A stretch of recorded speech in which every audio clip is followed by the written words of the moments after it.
మహాగణాధిపతయ నమః. సదాశివసమారంభాం శంకరాచార్యమధ్యమాం అస్మదాచార్యపర్యంతం వందే గురుపరంపరాం. శ్రీమాత్రే నమః. ప్రేక్షకులందరికీ స్వాగతం.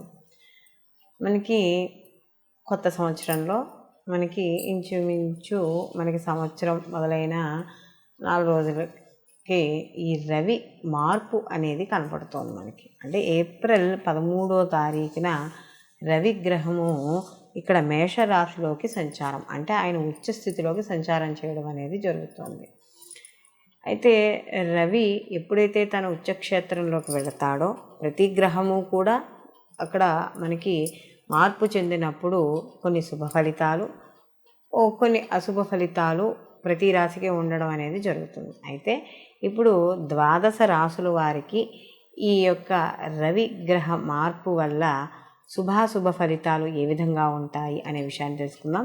అలాగే ఈ 12 రాశుల వారికి కూడా ఎటువంటి ఏవైనా అంటే వాళ్ళకు ఉండే దోషాలను అనుసరించి వాళ్ళు ఇటువంటి రెమెడీస్ని పాటించడం ద్వారా వాళ్ళకి అనుకూలమైన ఫలితాలను పొందుతారు.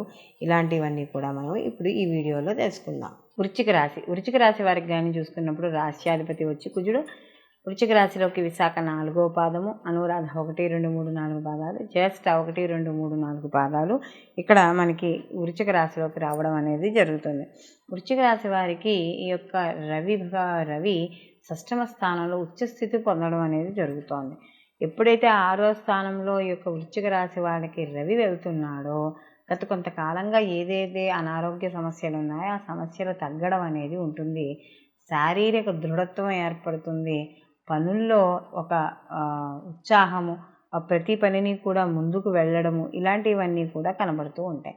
అలాగే ఇంటికి సంబంధించి కావచ్చు, వారి ప్రత్యేకమైన వాళ్ళ పర్సనల్గా కావచ్చు, ఏవైనా నూతన వస్త్రాలు, వస్తువులు, గృహోపకరణానికి సంబంధించిన వస్తువులు అన్నీ కొనుక్కోవడం అనేది జరుగుతుంది. ప్రతి పనిలోనూ కూడా చాలా ఉత్సాహంగా, రెట్టింపు ఉత్సాహంతో ముందుకు వెళ్ళి పనులు పూర్తి చేసుకోవడం అనేది కలుగుతుంది. అలాగే ఇక్కడ ధన ఆదాయ మార్గాలు అనేవి వెతుక్కుంటారు. అలాగే ధన మార్గాలు కూడా పెరుగుతాయి. ధనదాన్ని వృద్ధి పెరుగుతుంది. శత్రునాశనం అనేది జరుగుతుంది. శత్రునాశనము మీన్స్ శత్రువులు మిత్రులు అవ్వడం అనేది జరుగుతుంది.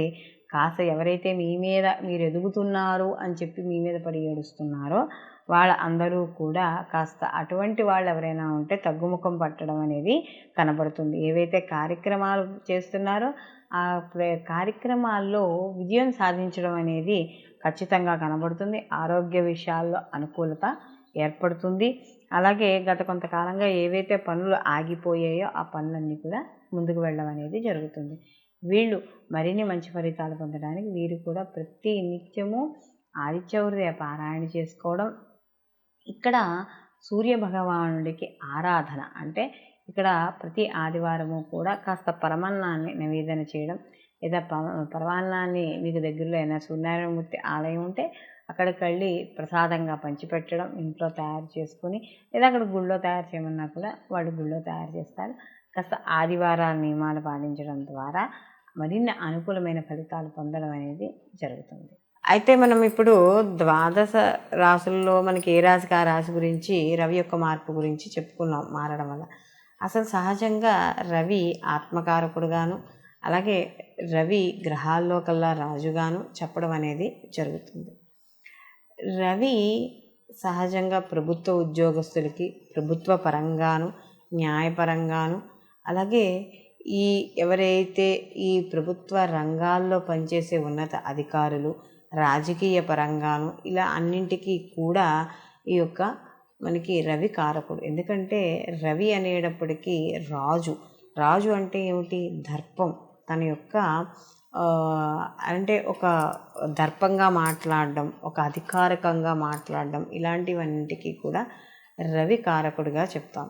అందులో రవి ఇప్పుడు మనకి ఉచ్చస్థితిలోకి వెళ్ళాడు. అంటే రవి ఎప్పుడైనా ఉచ్చస్థితిలో ఉన్నప్పుడు అదే ఉచ్చస్థితిలో మనకి జన్మజాతకంలో కూడా రవి ఉచ్చలోనే ఉన్నాడు అని అనుకున్నప్పుడు ఎలా ఉంటుంది అంటే ఎక్కువగా ప్రభుత్వ రంగాల్లో వీళ్ళు రాణించడం అనేది జరుగుతుంది. అంటే ప్రభుత్వపరమైన ఉద్యోగాలు ఎక్కువగా చేయడం, అంటే జాతకంలో కూడా రవి ఉచ్చులో ఉండి ఆ లగ్నానికి యోగకారకమై ఉండి, లేదా ఆ లగ్నానికి మిత్రుడై ఉండి కాస్త ఉన్న స్థితి బాగున్నప్పుడు ఖచ్చితంగా ఆ యొక్క ప్రభుత్వ రంగానికి సంబంధించిన ఉద్యోగాల్లో కానీ రాజకీయ పదవుల్లో కానీ వాళ్ళు ఉండడం అనేది జరుగుతుంది. అంటే రాజకీయ పరంగా కూడా వాళ్ళకి పేరు ప్రతిష్టలు ఎక్కువగా ఉండడం అనేది జరుగుతుంది.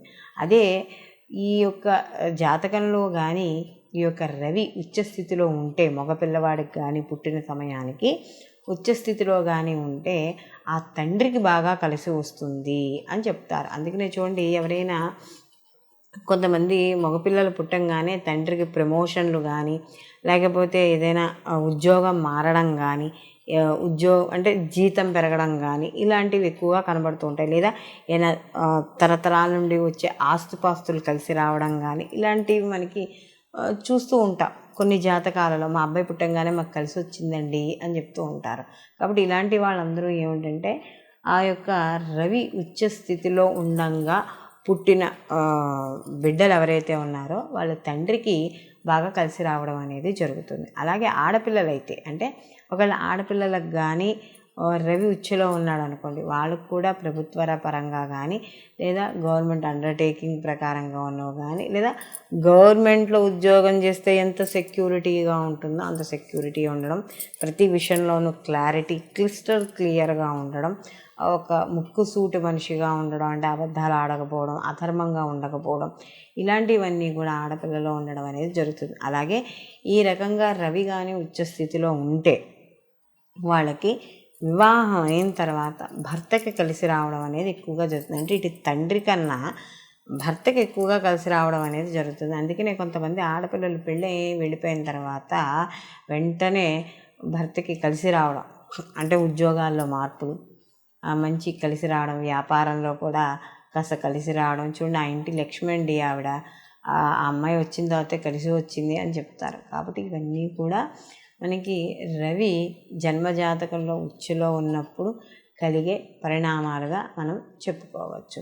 కాబట్టి ఈ విధంగా రవి ఉచ్చస్థితిలో ఉండడం వల్ల మనకి ఇంతకు ముందర ఏ రాశికి ఆ రాశి అయితే ఏవైతే చెప్పుకున్నామో అటువంటి ఫలితాలు గోచార ఫలితంగాను, ఇప్పుడు మనం చెప్పుకునేది జన్మజాతక ప్రకారం రవి ఉచ్చులో ఉండడం వల్ల ఈ యొక్క ప్రభుత్వ రంగానికి, రాజకీయ రంగాల వారికి, అధికారులకి, అధ్యాపకులకి, వీళ్ళందరికీ కూడా కాస్త అనుకూలంగా ఉండడం అనేది జరుగుతుంది. సర్వే జన సుఖినో భవంతు, లోకా సంస్థ సుఖినో భవంతు.